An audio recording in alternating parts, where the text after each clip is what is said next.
Good afternoon, everyone, and thank you for joining us again for our online lunch and learn. I am so happy that you took a minute out of your day to come visit us today.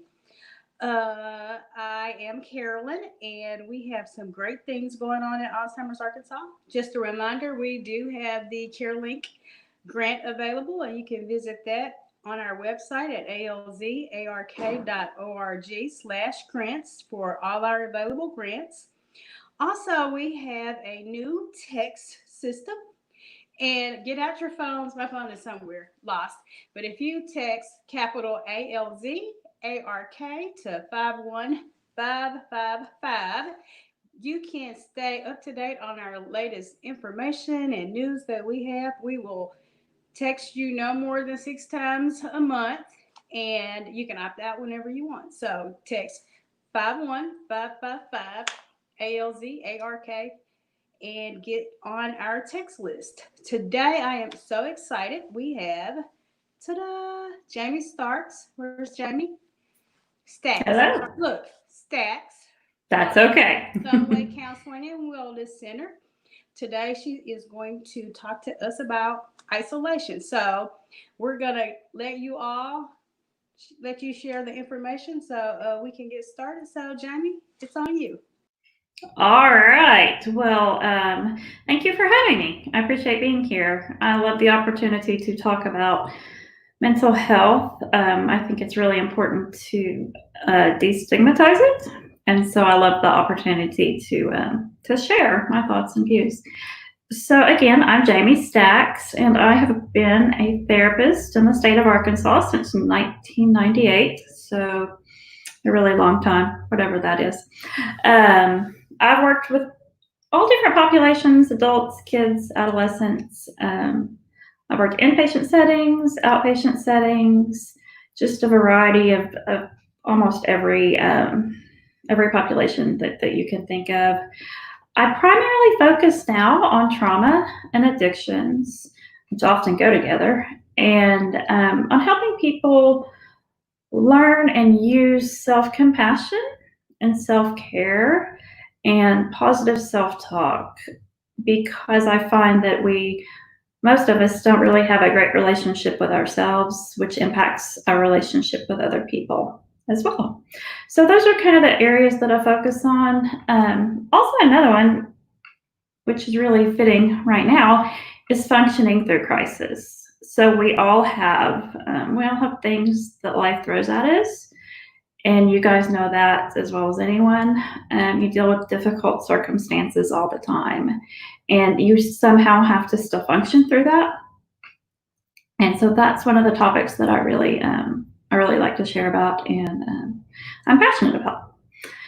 So we're talking about isolation today, which is really very timely given that we're in a pandemic. And we have a lot of social unrest and a lot of things that I think are being talked about that should have been, like all along, but maybe weren't. Yet many of us are locked in our houses or feel locked in our houses, whether that's accurate or not. I know myself, I came home from work in March, and I've been here ever since. Currently, and I think I forgot to mention this, my current position is clinical director of Conway Counseling and Wellness Center, as well as being a therapist in that practice, mental health therapist. It is a group private practice in Conway, but we also have an office in Clinton and in Hot Springs. And since we are mostly doing telehealth now, we can see clients all over the state of Arkansas. So I came home in March. I like being alone. I'm an introvert, like that's okay with me. But I have to say that this pandemic and this being at home more has really been a lot more difficult than I anticipated. It has been a struggle, and I see that with my clients every single day. And I also see that with family and friends. Our brains are hardwired to connect to other people.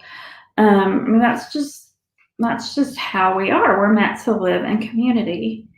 And when we're in a situation that disrupts that, or we're not able to be in community in the way that we're used to be, it causes a lot of problems. So social isolation can lead to depression, anxiety, can lead to anger. I have dealt in my therapy practice with a lot of anger recently. Anger is a fear-based emotion. So I always try to get to the bottom of when you're angry, like what are you really afraid of? And approach it from that direction. But social isolation really leads to a lot of fear of what's going to happen? How can I handle this? What about my loved ones that I can't go see or can't take care of in the way that I need to? Or, workers on the front line, like a lot of you guys are, you have to go in, you have to be front and center. And there's a fear with that as well, because, what all the uncertainty and the what ifs. So I think right now, collectively and personally, most of us are going through a period of grief, of trauma, and a lot of but I expect that you guys experience a lot, and that's anticipatory grief. So, like knowing something's going to happen and expecting, like, I know I'm going to go through this, I'm going to feel this. It's not right now, but our minds take us to that place, and then we have that acute physical stress reaction to events that we're thinking about, whether they've happened yet, whether they haven't happened. Our brains don't know the difference. And so our brains, always being protective, will kick in that fight, flight, or freeze response, which gives us that feeling of anxiety. Too much cortisol, too many stress hormones will cause that feeling of anxiety and anger, all of which, can be exacerbated when we're isolated. Social support, and this is according to the World Health Organization and a lot of other reliable sources, social support is one of the top predictors of mental health and of feeling connected, feeling heard. Like at the end of the day, most of us just want to feel heard. We want to feel like someone understands us and that we can connect with other people.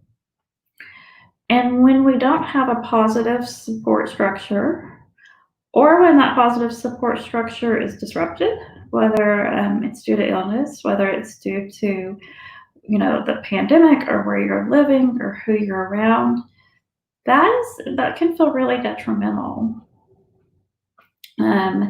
In fact, many countries now are treating loneliness and isolation as a health priority. And I think that's really important.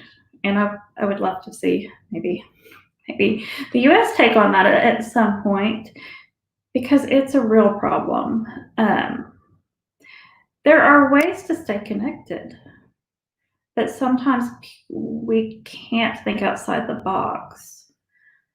Sometimes when we're depressed or we are anxious, we get stuck in, I can't go eat dinner with my friends, or I can't talk to my loved ones in the way that I used to because, of their mental capacity. I can't do the things that I typically do, and that throws us off. There's ways around it. For example, the computer, right? I have stared at the computer and talked to people online more in the last 4 months than I think I probably have in my entire 47 years. I am so grateful for that, though. I am so grateful that I can continue to work and that I can connect with people. So that's an option, right? If you are in a situation where you can't see and talk to people because of your caregiving or because of whatever situation you're in, you can hop on Zoom with somebody, FaceTime. Most of us have phones now, smartphones. We can hop on FaceTime. And there's a big difference to me in seeing somebody's face and being able to like read facial expressions rather than just talking on the phone. Obviously, I mean, I think face to face is better, like in the same room.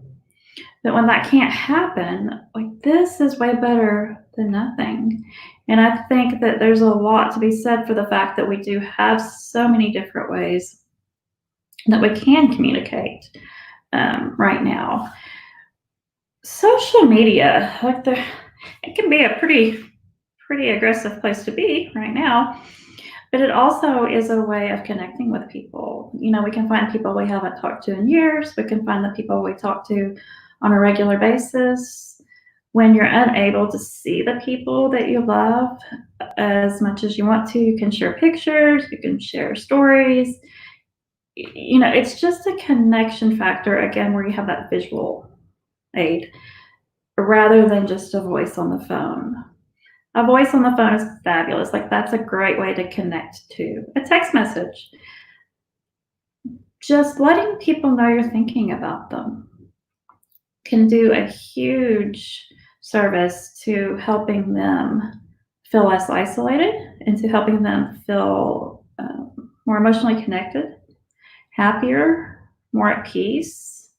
You know, again, that fear that kicks in when we're alone can be overwhelming. And when we hear from somebody that we love and that we care about, it gives us a sense of relief. Like our brains, like our parasympathetic nervous system and our brains like really calm down. Like it's a physical reaction that we feel like, okay, wait, you know, I'm connected. I have someone. I'm being heard. I'm being listened to. If I need help, I can call you. I can text you. I can do whatever it is that I need to. When things are more typical, normal, whatever that might be, you know, having a schedule of when you get together with friends or with family or have, you know, outings with work or social stuff of any kind, whatever you're interested in, I think that's super important. A lot of us neglect that, and that to me is a huge part of self care. I'm a big advocate for self care and self compassion. Many of us are not very nice to ourselves. We tend to neglect very, very basic self care. So, like eating and sleeping are super basic self care. But we get so caught up in thinking about other people that we often neglect that. I mean, not gonna ask for volunteers to say, but I bet that there's plenty of people who have skipped lunch or who have skipped, you know, breakfast, dinner, and lunch, sometimes taking care of other people. And one of my favorite questions to ask people, and again, you don't have to answer this, but I think everyone who takes care of people in some capacity, like you can be in the middle of something and you might have to pee for an hour and you're not going to get up and go. And that is very, very super basic self-care that we neglect because we're taking care of other people. And while that caregiving is vital, and we all know that, we also have to take care of ourselves. You can't continue to give if you don't have anything. Self-compassion, that voice inside your head that tends to be pretty critical. You know, if we can become aware of that and notice that and start to turn that to where it's a kinder, softer, more compassionate voice, most of the time we wouldn't talk to other people the way that we talk to ourselves in our head. And I think that's very detrimental all the time, but especially when we're isolated. Because when we're not around family and friends and we're feeling really alone and we're in our own head a lot, and that voice is telling us how bad we are, or we didn't do this, or we didn't do that, not only are we not connecting, which again, we're hardwired to do, we're being beaten up by ourselves. We're hearing all this negativity and all of this, you're not okay, you're wrong, you did this wrong, it's all your fault. And if we can change that, then I think we are going to be more open to asking for help from other people, which is another aspect of isolation that I see. When people are isolated and people are alone a lot, they often don't reach out for help. And that's typically when we need it the most. It's tough to ask for help. You might not get that help. Sometimes people will hold it over your head if they do help you. But that doesn't take away the need. It doesn't take away that factor that we all need help. And particularly when we're socially distanced or we're socially isolated, when we're alone a lot, we really definitely have to have that connection and that support, knowing that I can call somebody up or FaceTime them and say, I just need to talk, or I just need to see your face, whatever that might be. So I guess the bottom line is that with all the forms of communication we have, and they do definitely have some negative qualities, but with all the forms of communication we have, there's really no reason that we have to be isolated. There's no reason that we can't connect with people we love. There's no reason that even if you're feeling isolated and like I can't find the people I love, or maybe I'm, not feeling like they're supporting me, there's all sorts of support groups online as well. I know you guys experience a lot of that. There's always somewhere and someone you can go to. It just takes that leap of faith and that leap of courage to step out there and say, like, hey, I need to be heard. I need help. I need to go have coffee. I need to have virtual coffee, whatever that might look like. We're all humans. You can't be Superwoman or Superman because they're fictional characters, right? Like, we can try to do everything for everyone, but it won't work, and we won't get it done, and we will definitely neglect ourselves in the meantime. And again, that leads to depression, anxiety, anger, fear, all these things that are uncomfortable. Now, being caregivers, working with people, there's a lot of being uncomfortable anyway. And that's okay. We have to learn to be okay with being uncomfortable. But we don't have to be comfortable alone. We don't have to be uncomfortable alone. Like when we're feeling uncomfortable and fearful or angry or whatever we might be feeling, sad, we don't have to sit with that alone. Like, maybe we can't always change it, but we can reach out and ask for help. And research shows that just that connection and just knowing that somebody else is hearing you and somebody else is in the same situation as you is helpful. Nobody likes to feel like they're alone. With life experiences that I've had and dealing with family members being ill and a variety of different things. In the moment when you're dealing with it and with what you guys see when you're working with the Alzheimer's patients, like, you feel probably very, very alone and like nobody understands what I'm going through. And while it's very true that no one can be in your head and understand exactly what you're going through, you're not alone. People get the isolation. People get the fear. People get the anticipatory grief. People get all of that stuff. It's just easy to forget when you're isolated and not talking. So that was pretty much the plan on what I wanted to say. I'm happy to take any questions that you might have about what I talked about or anything. So we do have a couple of questions, but I was just going to say, so I am really a social person for the most part. And this time, during the isolation and staying at home, I caught myself like in an uncomfortable place.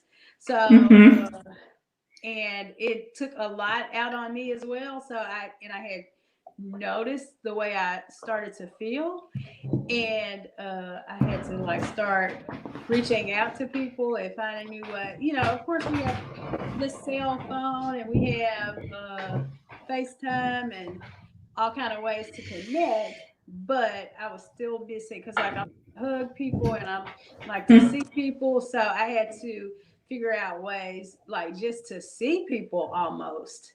So like Mm-hmm. some days I would just go on a drive so I could actually just like see the world. So Visualize, yeah. People, go get some coffee so you can see people inside. yeah, and you just like, I'm gonna just drive. Like, let me make sure people are still on Earth because you can be Yes. very lost. So even for the ones that we call the best of, who are the best of ourselves, and we don't feel like we have any mental health, issues or whatever. Like mental health is a real thing, and I always say like it has nothing to do with. It's like your physical health. Like where are you? And it's on a continuum, and you move back and forth. And I don't think most people realize that our mental health is the same way.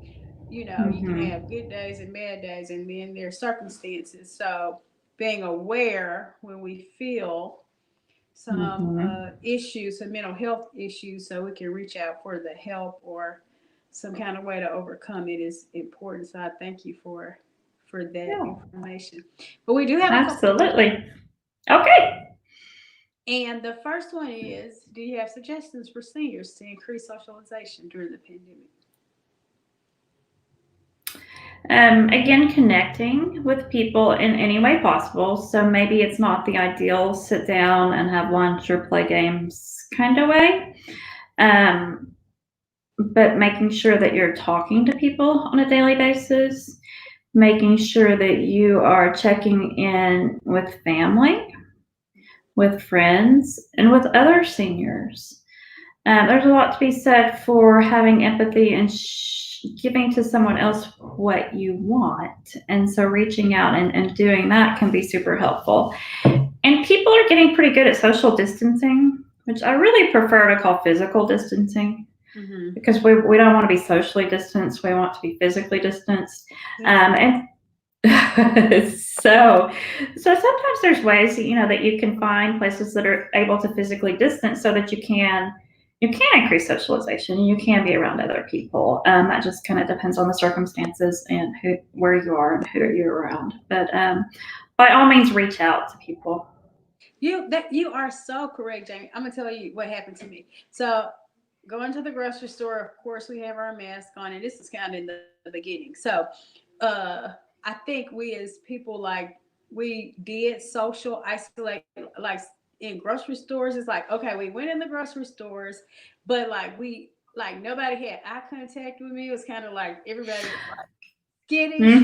So let me tell you, Mm-hmm. one day I go to the grocery store and I'm like, I hate going to the grocery store anyway. So, but I go to the grocery store, I'm masked up, ready to go. And of course, like I don't expect any interaction because that's how we were acting. And this guy says, "Hello, how are you today?" And I almost passed out because I was like, "I'm fine. Thank you for talking to me." You said something. Yay. Yeah, it was like a split second, like, "How are you? How are you?" Fine. But like, he did not know how much he made my day just to recognize that I was in the world and like just to give me a little eye Right. contact. So it is, Right. we should not social distance. We should physically distance. Physical distance. One thing Thank I you. found really interesting with the masks is I discovered that, which I mean, I think I just never really thought about it before, but apparently I smile at a lot of people. Uh, and Yeah. when I had the mask on, I'm like, I'm smiling, but nobody knows I'm smiling. I don't know if they're smiling back. And it really just kind of took me off guard. It's like, now we have to smile with our eyes. How do you smile with your eyes? Really, it just kind of was something like we take that for granted. Yes. We Um, do. but but with all of this going on, it's really caused me to think of some different ways maybe to connect with Oh. people. But I love that when somebody speaks to you, it's like you see me. I'm here. It's like, There's really people. I'm here. It's people like an Hmm. interaction. So it does, Hmm. it's like 10 seconds. That's it. Hey, hey. And you're like, oh, I'm here. So it made a difference. Like that Hmm. made my day. Yep. So that Absolutely. That's important. So we can learn that today as well. And when it goes for seniors as well, I always say, for us, if you know a senior, reach out to the senior, right? And I've seen some great Yes. stuff on Facebook where you just maybe have them to come out on the porch and you drive by. Like just Hmm. that engagement alone makes a difference in somebody's day to see somebody physically. So Yes. You can if just you're wave able and just to say wave, hi. say hi, then we can try that as well. So we have another one, and it Okay. is about pets. Yes, I love pets. I love animals. So if you know me, I just love animals. I think that pets are fantastic for isolation. I think that pets are super healthy in a lot of ways. I get asked to write a lot of emotional support animal letters, and I think everyone should have animals. Pets that give us that unconditional love. We can touch them. Like right now, when we can't hug or we're not supposed to hug or shake hands, which so hard to get used to that. But we can snuggle with our animals. Like we can have them sit in our lap and we can pet them. And like if you have a cat, you could hear and feel the cat purr. And the dogs, like dogs are always happy to see you. You can be gone for 5 seconds or 5 days. They're just as excited when you come back in. Yeah. So I absolutely think that pets are really great for anyone's mental health, but especially during isolation. And in my experience with seniors, that tends to help a lot. It's like you're not alone. Like you aren't in your space completely by yourself, even if you don't live with another human being. Exactly. So, Jamie, I don't think we have any more questions, and I just want to Nope. thank you for bringing us this information because it really has helped me, and just even think about the way we're interacting and how it affects my mental health. And sometimes we don't recognize it. We think something is wrong with us, or you're like, "Why I'm feeling like this?" But in so many ways, it's quite normal to feel, isolated, maybe even lead into some depression just because of Mhm. what we're going through right now. So thank you for that. Absolutely. If you Absolutely. have, if you want to talk to Jamie some more, you can contact her at the Conway Counseling and Wellness Center. You can call our office, probably reach out to her on the links after this Mhm. is downloaded to our Facebook and YouTube. So she will be more than happy to talk to you about any mental health issues that you may be dealing with. Just a reminder of some great things we have going on in Alzheimer's, Arkansas. If you would like text information, text us at 51. I have to put my hands up, 555, so I can count 3 times. ALZARK to that number, and you can find out about the great things we have going on. You can opt out at any time, and we will not send like a million texts a month. Less than 6, probably even less than that, but less than 6 for sure. We do this every Thursday at noon. So next week, please join us. And I'm going to tell you, I'm having a moment. I do not know who we are having next week. So please forgive me. The other thing is we're having Hope Week, September the 14th through the 16th, the 18th, and you can have CEUs for professionals, so we will be having updates and information about this soon. We also will be having the virtual walk on September the 19th. So text us and we can get all that information out to you, or visit our website. So thank you all, and thank you, Jamie, for joining us today, Mhm. and we will see you next week. Thank you for having me.